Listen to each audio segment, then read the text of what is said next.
Buddy, just finishing up a little some housekeeping, but let me just fire off an invite to Bobby, and we will get this train rolling.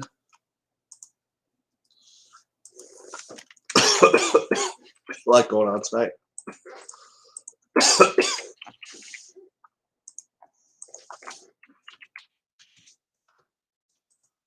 Okay. Link sent. Text him just to nudge him a little reminder. Sure he's on it though.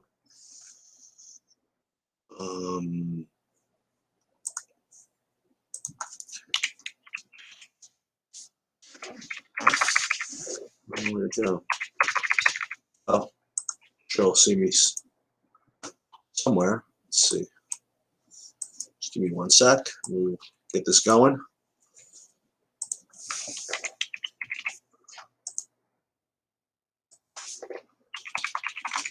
Okay. One little bit of. Okay. All right. So we have 27 game slate tonight between basketball and hockey. Lot going on. I just updated the projections for all. Let me just post in there as well.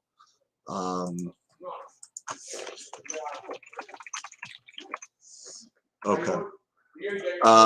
So yeah, lots and lots going on. So I'm very curious to hear. Yeah, you're right, Timothy. Is a big boy headache slate for sure. At least I'm going to be around somewhat. So if news comes out that I have to address to, no, I can do it. But why does it feel like even though tonight's 14 games, it's a little less aggravating than last night? You know what I can do? Like you say something like Garland in, which is obviously news to people that are interested in playing him or whatever. I feel as though with a 15, 14 game slate, you can hide your mistakes a little bit better. In other words, like if I forget to play, say, Cam Reddish, if Bogdan Bogdanovic is out or something like that, it won't kill me as much when there are 27 other options that can take its place. Whereas if you screw up on a 4 or 5 game slate where one key absence is going to make one play, just somebody you just have to have without a lot of options, then you get exposed like much quicker. All right, Bobby's putting his hat on, so now we know that we're ready to kill. All right. Just a couple of people are asked with respect to tomorrow. So I am going to update the sheets for the Thanksgiving slate, but I don't think I have it in me to put up full showdown slates for all three. So I don't think I'm going to do that. I might play them, but I don't think I'm going to be able to update all that stuff. But I will update the Thursday, at least the main slate. Probably early in the morning or something like that. I don't think anything big is going to happen. Well, I mean, you have to presume that at this point the Kamara's out. I mean, I don't know, but he'll probably be out. And I don't know who's quarterbacking the Rams, the Lions. I'm not playing whoever it is, so I guess it doesn't matter that much. What's going on, Bobby? What I was saying earlier, maybe you could agree with me or disagree with me. One thing that's kind of cool about a 15 game slate is that if news comes that you don't notice or that you don't act properly on, you can hide your mistakes a little bit easier on a 15 game slate.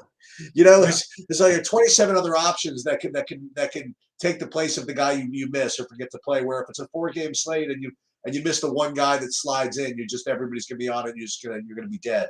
So there's gonna be stuff I might miss tonight just because of the way just the volume of stuff that happens. But is there any news right now that you're particularly waiting on that's going to drive your approach to the slate? And if not, what is your approach to the slate looking like right now? Well, it was going to be the news of whether or not Garland was a big one. He's in now, just as we come on air. Okay. Rubio is a little bit of a bump down, but I still don't mind Rubio.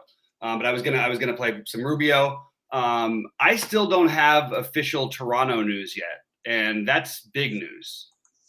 Precious, OG, Kem Birch, all questionable. That's big news. There's a lot. There's a lot of stuff that we'll probably hear about later on. All the Philly stuff we don't have news on. I think Danny Green is going to play, but I don't think we have news on Harris or Curry. Let's see. There's something coming in. Terrence Ross just ruled out, who I had in a million lineups. So that's going to be. I'm going to have to get off of here at 6:30 Eastern because that's a big deal. Terrence Ross being gone and Ricky and Gary Harris being back basically means you'll have Harris, who's a no usage guy in the game for the most part, and you'll end up make Suggs, Carter, basically everybody on the Orlando side a much better play. Okay. So that's a big deal. And I'm going to have to go through and get rid of Ross. But there's tons of news that I expect to hear after the break. Now we could, say play the waiting game and try and delay, but there are some good stuff in these early games. Unfortunately, I don't think my sneaky LeBron play is going to be quite as sneaky anymore. With Anthony Davis, as I sort of was alluding to before, being ruled out, I think that LeBron is going to actually pick up more ownership than people think, but maybe not as much as he should. He'll be owned on FanDuel, but I don't think he's going to be owned that much on DraftKings. And I think LeBron is a tremendous play. I love that game as to stack. I think that both defenses are really bad. You also have, with Noah Davis and playing against a big team, you'd expect to see Jordan and Howard play a bunch. I have Howard rated ahead of Jordan from the history of Jordan being poor on back-to-backs, but I do have interest in both of them. So that's something I'm doing quite a bit of. That's the problem, is we have this good value in Orlando, this good value for the Lakers potentially. And then then I don't have a ton of interest in the Brooklyn-Boston game, but if we hear, Robert Williams is out and Josh Richardson's out, but I haven't heard officially on Jaylen Brown yet, which would make Tatum a very strong play. That's a 7:30, but in general, that game I don't have as much interest in. But once you get past these first games, then you've got a bunch of weird stuff in these later ones. I like the Memphis-Toronto game, but again, it's going to depend on who's playing. If all three of those guys hit for Toronto, Siakam, Van Vliet, Scotty Barnes, awesome plays. Especially in this matchup, they're probably good plays anyway, so I think you want to try to prioritize those guys. On the Memphis side, we don't have official word on Dylan Brooks yet, which could be, somewhat significant. Not crazy significant, but somewhat significant. We don't have news on. I was just thinking Miami is going to sit somebody tonight. I don't know what's happening with that. I am very interested in Jimmy Butler. I love that the guys who I'm playing a lot of are really, really low owned. Jimmy Butler and LeBron being two of my favorite plays and playing them together. So I'll get low ownership on those guys. I like there's spots in this Minnesota situation that I think are good. Like Russell, I think Russell, Edwards, and Cat are all very, very live plays. But and then we get into the late games. Is Philly just going to get smoked by Golden State anyway? Now, even if they do, if Harris and Curry are out, Korkmaz right back to Korkmaz, some Shake probably. I'm good with Tyrese Maxey if they can keep that. If you think they can keep that game close. If Curry plays, I like Curry. And then you have the Portland-Sacramento game, which is just a nice game to target. So that's the game. If you're going to postpone, I would encourage getting pieces of, because I like Harrison Barnes a ton. I like Buddy Hield a lot. I like Tyrese Halliburton, who's going to be the lowest owned of the bunch. I like De'Aaron Fox. I even like Holmes a little bit. And then on the other side, I like Lillard and I like McCollum, and I like a little bit of Norman Powell and Larry Nance. So those are that's the late night game that I would be looking to stack and then probably adjust along the way. So I'm going to have to do some of that once we get off here. Let me ask you a couple more questions. So you're really good at this, is trying to siphon out like the good value versus what the hell we want to play him for. So let me throw a couple of names at you based on news that we have come up. What do you think of either or both of DeAndre Jordan or Dwight Howard with AD out? I just said, I like both of them. They're both staples in my lineups. I don't love playing those guys in general, but with no AD against a team that plays with two bigs, you'd imagine they would split straight down the middle, probably 48 minutes. I don't know if the Lakers have another option they can really even potentially look at. So really hard for me not to have interest in both those guys. Okay. But especially Howard. I think Howard is the better play of the two. Interesting. All right, next one is, what about the guy that's showing up as just the best point per dollar play is Franz Wagner. What do you think of him? Well, yeah, he gets an even a better play than I thought he was going to be today because of the lack of Terrence Ross, which is going to open up some more minutes and some more usage to go around. So I like Wagner, I like Suggs, I like Carter a lot, and I like Bamba as well. So you can go ahead and stack it. Now, if we had no Gary Harris in addition to this, I would be saying, hey, let's gamble on the RJ Hampton train again. But I'm not going to do it, I don't think. Let me throw a couple of more 3,500 or less guys in there to ask you, maybe as pivots, maybe as good plays, maybe as traps. What do you think of Brandon Clark? I like Brandon Clark, but I don't think he's slightly. I like the game a lot, so I have that game stack some places. So I'm playing him in those. I do have a lot of them, but I'm playing him in addition to those other guys, and not so much instead of Dwight or I expect one of Dwight or DeAndre to at least put up 20 some odd fantasy points or so. One of them has to. I really believe that, and I think Dwight's the more likely candidate in this particular matchup. It always makes me nervous to play Dwight in my big buy-in lineups because he's always one ejection away. He could foul out in 10 minutes. He does weird stuff, but I just don't see how they're going to play big enough without him. I mean, they'd have to play LeBron at the 5, and I guess you could say LeBron could guard Turner maybe, but I don't think LeBron against Sabonis is anything the Lakers want to do for the whole game. I'm just completely shocked by the Lakers' projected ownership. I really don't understand it. I think, and I'm gonna sprinkle in a little bit of Westbrook as well. Like he's obviously hasn't been good with LeBron on the court, so LeBron is my preferred play.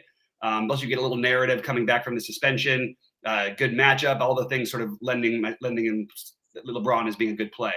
You can go ahead and keep asking me, guys. The other guy who I do have in that game, by the way, I like LeVert as a run back, even in limited minutes at 5,500 against this Laker team. I think he could be really good, and I think he's projecting for 24 minutes. I think there's a chance they actually would bump that up to 26, 28 if things were going well, if they were in a tight game or something.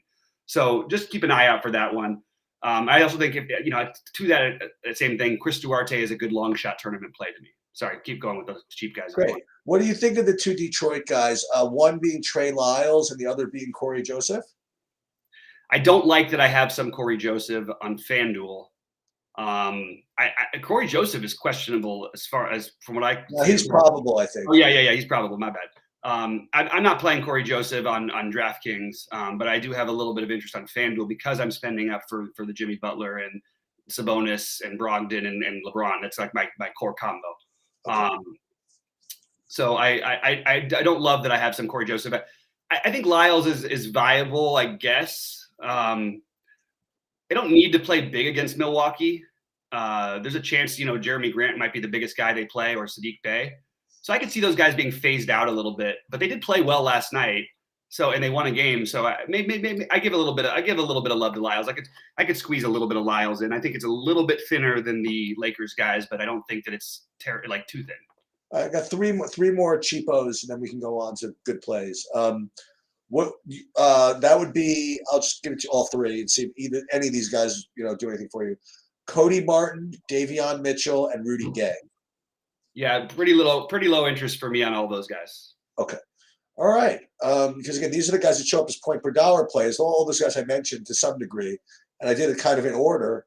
And so as long as Wagner is not one of those trap plays, that's just as a zero usage. Those guys that we talk about, they're zero usage guys that are going to show up as point per dollar plays you just don't want to play. As long as he's not a bad play like that, I have no problem playing him. That's the only reason I was. Yeah, and I hear you. I mean, look, he had the terrible game, and that game you have to just sort of cross off the list. They were down by the most points the team's been down by at halftime. They lost by that Milwaukee game. What were they down 48 at halftime or something? Yeah. I mean, that was just a whole mismatch.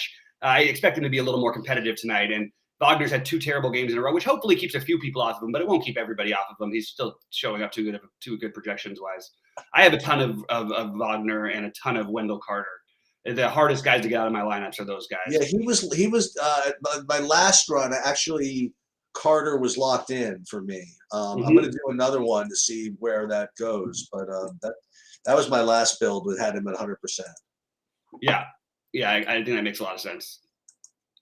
I just don't think I'm not going to have 100%, but I am going to have him a frightening amount. Always a little scary to play Orlando guys a ton because they could get smoked. Yeah, I mean, absolutely. But it's a great spot for them. I mean, Charlotte doesn't play defense that much. They play really fast. Charlotte's playing really good basketball right now in general. So you got to like that whole game environment, which makes The other guy who's a reach on DraftKings, but I don't mind making a little bit of that reach, is LaMelo. But I prefer Miles Bridges, although I expect him to lose a little bit, not necessarily minutes, but maybe some offensive usage. He's playing 1,000,000 minutes to PJ Washington. But I think that Gordon Hayward and Bridges make a little more sense on DraftKings. LaMelo is like a close to a lock, like a 65%, 70% play for me on FanDuel. That's interesting. I think I think he should be your the main point guard you're playing. And I think Damian Lillard makes for a terrific guy alongside of him.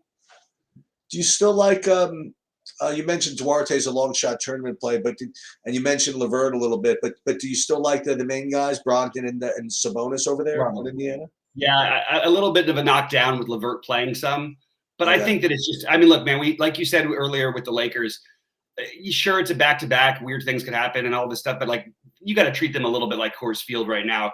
It really took the Knicks, struggling for they got off to a hot start and then they literally had to play. They had 50 points in the first, I think, 13 minutes of the game or something like that. They were up 20 in 2 seconds. Yeah, and then the Lakers came, to their credit, Westbrook actually played great and they came back, but this defense is just not good, and it's not going to get any better without Anthony Davis. I hate to tell you. So you gotta like those guys.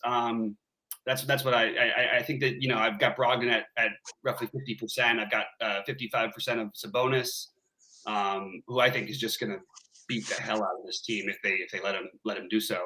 And then I have some LeVert as a safety net too, because I think that I want to play a little bit of that LeVert and maybe speculate. Even in 24 minutes against this Laker team, I would expect LeVert to be in the 30+ range, which makes him a good play at 5,500. Yeah, I'll tell you, Anthony Davis. I mean, sometimes he struggles or whatever it is, but when he's locked in defensively, I mean, he's rough, man. I don't know. There was a sequence the other night, which was it was actually kind of fun to see, where they were playing the Pistons, and he was guarding Cade Cunningham, and Cunningham just first he tried to shoot from the top of the key or whatever, 3-pointer. Davis blocked it. Then he got the ball back in the same possession. He tried to take him to the rim, and Davis blocked that one too. He's like, "Not so fast, there, Rook." You know what I mean? It was kind of fun too. Yeah, as much as I give Davis a hard time because I think I really think he just plays offensively a softer game than I think he should, but defensively the guy is just unbelievable. Yeah. And even with that unbelievable, they've been awful defensively. So without him and LeBron coming back, it feels like let's freaking go. You know what I mean? Yeah. And by the way, I really think that these minutes and the projections for the Lakers, I just think everything's off. I think LeBron might play 38, 40 minutes tonight. I don't think he's going to play 33 minutes. I don't think that Westbrook is going to. Well, Westbrook will play 36 to 38 probably. The weird one for me is THT. By the way, I just want to throw that out there. I have a lot of this game stacked, and I think that it's probably right to play a little bit of THT if I'm going to stack it as heavily as I have been, even though THT really loses a lot of his stuff with LeBron on the court. But we don't have Davis, and there is a chance they could try to go small, at least for a few minutes, even though I don't think they will, but they could. It's certainly within the realm. Kevin Porter Jr. just got announced in, by the way. Okay. And as you said, there's just so many good plays on this slate. It's hard to know what to do. So what I'm doing is I'm using the value that might seem a little bit thin, and I'm stacking it together, making a little neat stack, and then playing LeBron or Butler or Ja Morant. You know what I mean? Yeah. These are just mixing in these low-owned, high-priced guys who I feel like are pretty safe for a good 50, but very likely could be 70+. I'll tell you what I think I'm going to do tonight. And I haven't done this in a little while. Just so you guys know what I'm doing. Josh Richardson is out. I don't know if that matters to anybody. Yeah. Well, I'm going to build my lineups with my numbers and with my saber sim and all that stuff. And then after I get my lineups in, what I'm going to be doing is I'm going to be going in kind of and hand by hand, one by one, because I only have 20 lineups, so I can do it. And just trying to correlate a little bit, try to get try to get some run backs, try to, make the lineups, make a little more have the storylines make a little more sense. And if I even have to give up a little bit of projection equity to do that, I think that's what I want to do tonight. Especially on these big slates, if you get one game that goes off, one game goes to overtime. I mean, the likelihood is that one of these games go to overtime. Yeah, roughly 5% of games go to overtime. That's what I think I'm going to do. I'm going to do one more projection run. I'm going to build lineups just cold with Saber Sim probably, and give myself some whatever, and then X out guys I don't like, and then I'll just and then I'm just gonna just go through one by one and just kind of just, you know, if I have like Ja in the lineup, not Ja, if I have say DeJounte Murray in the lineup, maybe just like bite the bullet and just play Trey or something like that.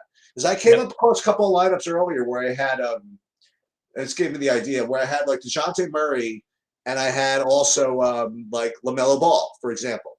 Well, why don't I just like I'll save a little money. I'll go from LaMelo Ball down to Trey, you know, and get a little correlation, and then spend, you know, use that money somewhere else, you know. Yeah, Probably, I agree with that thinking in general for this kind of slate, especially. yeah. I really like a couple other things that to address the question in chat. It's a really good question about Derek White. I do like Derek White tonight, but I prefer my favorite play in that game is Podol. I think Podol is an awesome play. Oh, I like that because I was getting to him. Okay. Yeah, he's in one of my two big builds on DK and a number of others. I got him 35% right now. Yeah. I really like that spot, but I'm not doing as much yet, which I'm going to have to clear out in 5 minutes when I get out of here. I'm going to have to like clear out some of these because I really think there is some value on these kind of slates. And I've said it so many times in stacking these later games when there's so many question marks, because you can pivot over to the Memphis Toronto game if you get the news breaking your way Toronto wise. You can pivot over to, you know, anything else. I mean, we're going to hear about guys that probably aren't even listed as questionable. It's too many games for it not to happen. We see it happen every right. Why wouldn't it happen? And then you have the Sixers guys, you know, which is a big deal. But I think people are sort of writing that game off. But like, I mean, the Sixers are, you know, they can hang tough in one game, and if they can do that, you know, I'm even considering actually if they do play, I'm considering a Curry lineup. But I don't think I'm going to end up being able to pull it off on. Has that actually worked? Because I remember we had that a couple of times recently. Oddly, Seth has been the one who's played really well. Okay.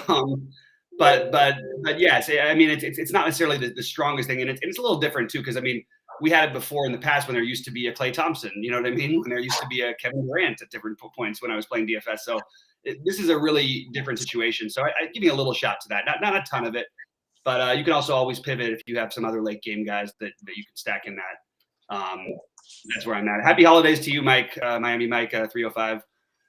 And yeah, so that's basically, you know, sort of a sum up of what my plan is for this. Hey, while I got you here for a couple of more minutes, remember, I doubt, you know, everybody's gonna be around, or you're gonna certainly you probably aren't gonna be around to do anything, you know, late tomorrow before the football games. You want to give any updated takes on the football tomorrow? To be honest, I mostly focused on the basketball slate today. Okay. I still think that there's value in some of these cheap receivers that maybe you know aren't projecting quite as well as that I think they maybe should be.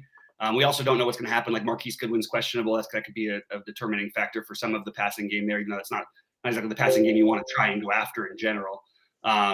But Gallup, Diggs, we need to know about what's happening to the Dallas receivers. It's really hard to know at this point, and hopefully we'll have some more of that information tomorrow.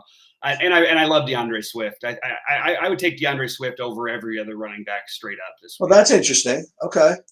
I've come completely around on this one. It's just they've got a good run blocking line, which is hard to believe, but they do. And DeAndre Swift is just getting the usage is just impossible to match. And he's productive, so I'm gonna be heavy on that. And I'm sort of coming around to maybe the Lions winning that game. I guess that's sort of where I'm at. Well, because you know what's his name's not playing, right? Yeah. Josh Fields is not playing. Yeah, no, I know. Yeah, you got Dalton. Yeah, I don't actually know if that's going to affect things all that much. Well, it didn't affect the line at all. Mm-hmm. That seems about right to me. Yeah. But I have right now. I've got 72% Wendell Carter and Franz Wagner going today, and I need to probably lessen that a little bit. It's a little too heavy for me. On FanDuel, by the way, Josh Giddey. I like FanDuel. I like Giddey on both sides. It's fine, but I like him on FanDuel. Yeah, the matchup against Utah, you know, it's tough and all that stuff, but that's no big deal. I'm just looking to see if there's anything else that maybe on FanDuel is Sengun showing up. It makes a little bit of sense to me. Christian Wood, not with Sengun, but separately. I think you can play Bamba and Carter together. Scotty Barnes, I'm speculating on. I think it's like Scotty Barnes has come down a little bit lately, but like this, if you had to create a matchup that says, hey, this is a perfect matchup for Scotty Barnes, you get an a tempo, flying all over the place team that turns the ball over, that gets their shots blocked a ton. Just feels like Scotty Barnes could have a really big night. So a lot of Scotty Barnes and Van Vliet to go in my lineups as well, which I didn't touch on before. And are you still okay with Duarte even with Levert playing? I think he's a long shot play. I think that you use him for the 150 max, maybe in one lineup or something out of 20 is where I would be. And I think it's thin, but I think that there's upside there. I think that's pretty much all I've got. If there's no more questions or thoughts or anything, I think I'm probably going to go here and edit my lineups, as I've got Terrence Ross in basically every FanDuel lineup I've got. So I'm going to have to make sure. Oh, really? He was, yeah, I mean, it's just, I wanted exposure to that game. It seemed like a great Terrence Ross spot. And with him out, obviously he's not as good of a play as he was. All right. All right, Cheats. Anything else before I jump? No, you could jump. I'm just gonna update the. I'm gonna hang around here. I'm gonna update the numbers with Terrence Ross out. See if that affects anything. I'll convey that to the people here, and then I'm gonna be just kind of building my lineups here. People are free to kind of watch. I'll check around and see if there's any questions in here. I can just kind of do this, so it's not a big deal for me. Yeah, awesome. All right, well, good luck to everybody out there tonight. Everybody has a great Thanksgiving. She's have a great Thanksgiving, man, and we'll see you on Friday. Oh, by the way, yep, I have one more public service announcement. So again, if you guys aren't into it, it's totally cool. It's no skin off my back. But what I've been doing is I've been putting horse racing stuff on from time to time. Just if I'm going to be looking anyway for myself, and they're like kind of stray values that I just felt as though I should just pass along, I would just pass them along. And I'm not telling you guys you have to bet horse racing. I'm not telling you guys to like it. I'm not saying whatever.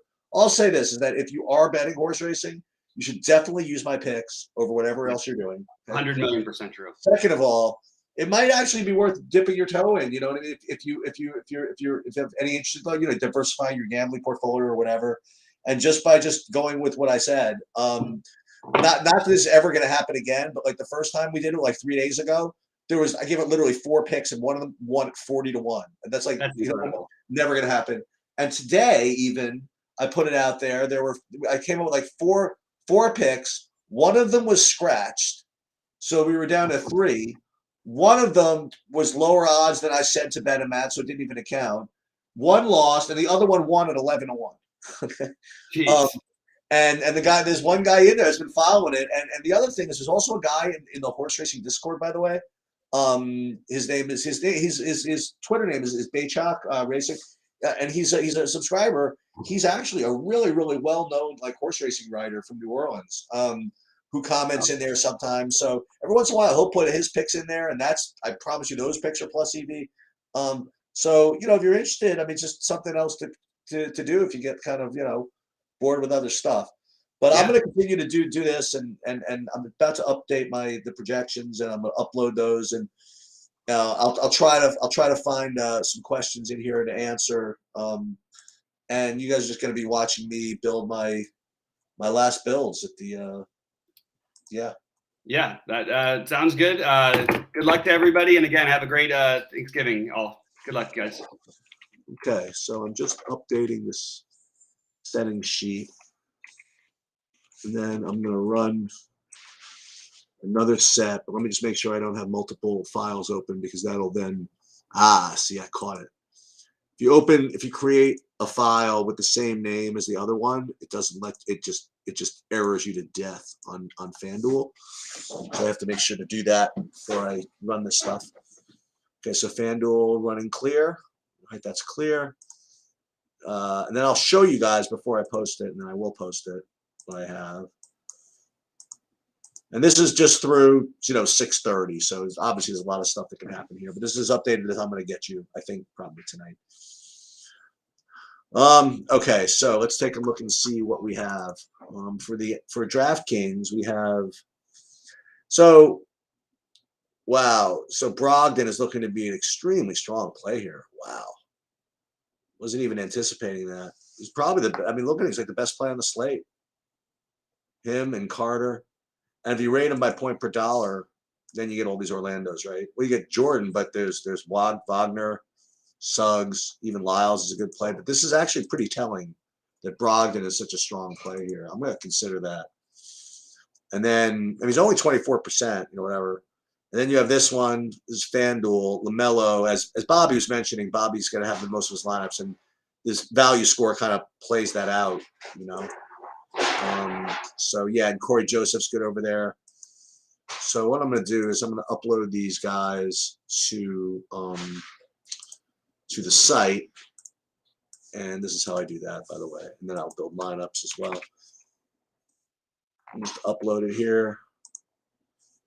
And again, this is not entertaining to you. You can just, you know, peel off. And then you can watch me build my lineups. If that helps you, great. If not, again, it's just what I'm doing. So, and I will, before I do that, how about this? I will check for questions. Oh, see, I'm in the wrong. I uploaded the wrong thing. See, that's why I'm gonna pay attention. So it's this one and this one. Boom. Replace all. Okay, very good. Version, whatever. Now I'll go into the actual. Well, do I need to recode these as updated? I think I already have them as updated, but just for the hell of it, let me see how they're created. It says updated, which is fine. So let me then go tell everybody in the Discord, posted one more update. Okay. Now we're going to build the lineups with the new. And I think I can show you guys this because this is not necessarily what I'm going to be putting in, but I'm going to show you at least the core. Let me just see any questions here before I do that. THT playing with 3 stitches in his thumb that need to be removed. Just took the off thumb brace. Yeah, I don't need that. I don't need to play that. I mean, so 100 guys you could play. I mean, why do you have to do that? And I'm telling you, like LeBron hates playing with it. All right, so let's so what we're gonna do, and this helps you use my stuff. Upload data to Sabersim, and then we're gonna see what this comes up with using these kind of sliders that I kind of created. Well, this pattern I created. So let's see what this comes up with. And I'm just gonna replace those with these. Then I'm gonna just go in and I'll show you like an example of one that I'll do. And again, I'm gonna give up some projection integrity for a little bit of correlation integrity. And you'll see as you'll see, it makes sense, right? Carter, as I mentioned, is almost 100% owned, and Brogg, you know, I said was the best play. He's like 60% owned. So this is a good, you know what I mean? Like this is a good bunch of lineups, I think. I think this makes a lot of sense. I might not change this at all, but let me just see. All right, so this is going to be the lineup slate. If anybody needs any help with this type of thing, just like basic Excel, you know, like how to download stuff, you know, maybe if you want me to make a separate video on this, I will. Again, I just got used to it. I didn't have like a lot of Excel experience growing up or anything like that. I just kind of learned it for the purposes of doing this type of thing.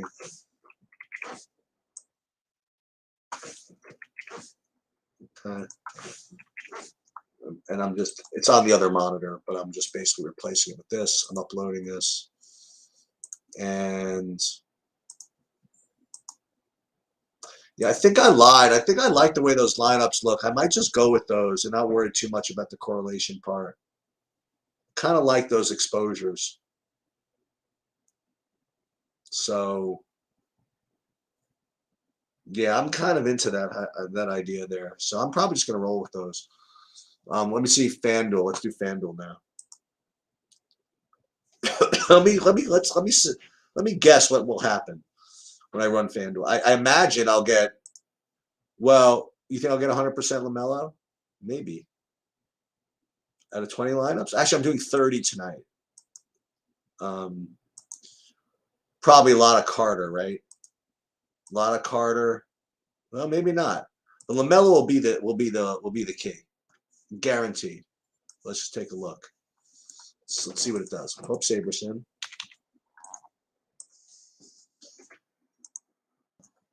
Okay.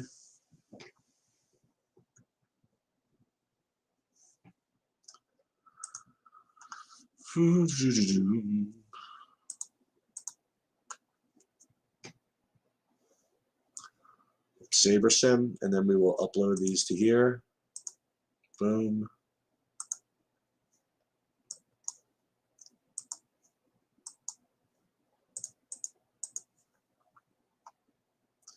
And again, there's going to be a lot of changes throughout the course of the night, probably, but at least this is a good start.